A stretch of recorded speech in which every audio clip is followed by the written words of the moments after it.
I feel like the toughest thing about being an adult is decision making. I know that people talk about paying bills, people talk about taking care of yourself, and I mean, somehow those things too can be linked to decision making.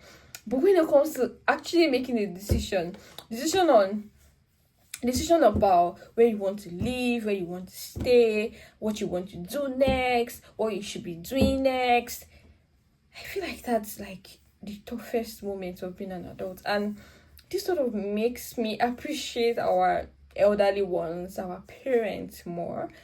I'm like, so you had to go through all of these phases. Like you made decisions and you stuck with it. And I mean, we are seeing some of the consequences of these decisions. I have always had this thought that how do you make decisions really fast? Let's say you have 4 to 5 options around what you're supposed to do. And there is a time, it's a different ball game if there is no timing attached to it, if there's no deadline attached to it. But there is a timing attached to it, and the normal state of mind would want to weigh those options based on how best it is for me, how best it is for my career, how best it is for my family and all of that. And another part of us would also want to not I feel like that's even the first part of many of us as Christians would want to know, how is this decision aligned to the will of God for my life? If I should do this at this point in time, am I shifting against God's will? Am I not going to make a mistake?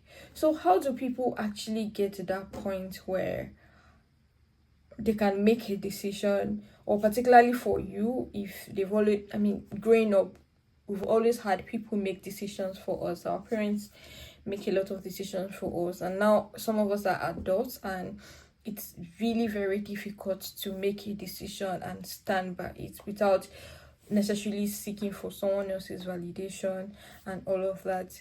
So I would like to know what you think in the comment section, and I would also talk about what I personally think about decision making, which I don't think I have gotten 100%. I've not really gotten it to an 100% stage, but this is what I'll say. And I'm going to be referencing Ibukun Oshika, and it's around thinking about the big picture, thinking about what you want in the next 15 years. And as believers, whatever it is that we want must still be traced back to the will of God. As believers, as Christians, whatever it is that we want must still be traced back to the will of God.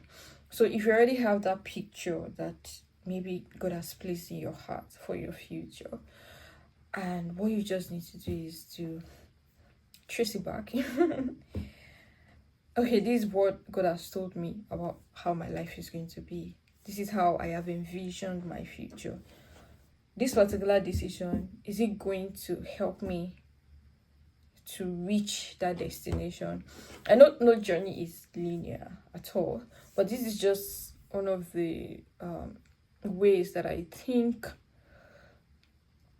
we can make decisions.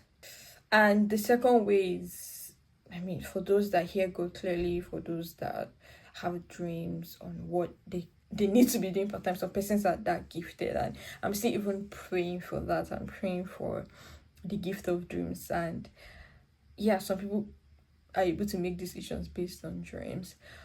But yeah, I really want to know in the comment section, how do you make actual life-changing decisions, life-altering decisions? How do you make those decisions and not feel somehow at the back of your mind that, okay, I don't know if I am making the right decision, I don't know if this is according to God's will? How do you, every decision has consequences, of course, but we just have to stick with our own kind of consequence, the consequence that we can hold. So yeah, I would love to really read from you in the comment section.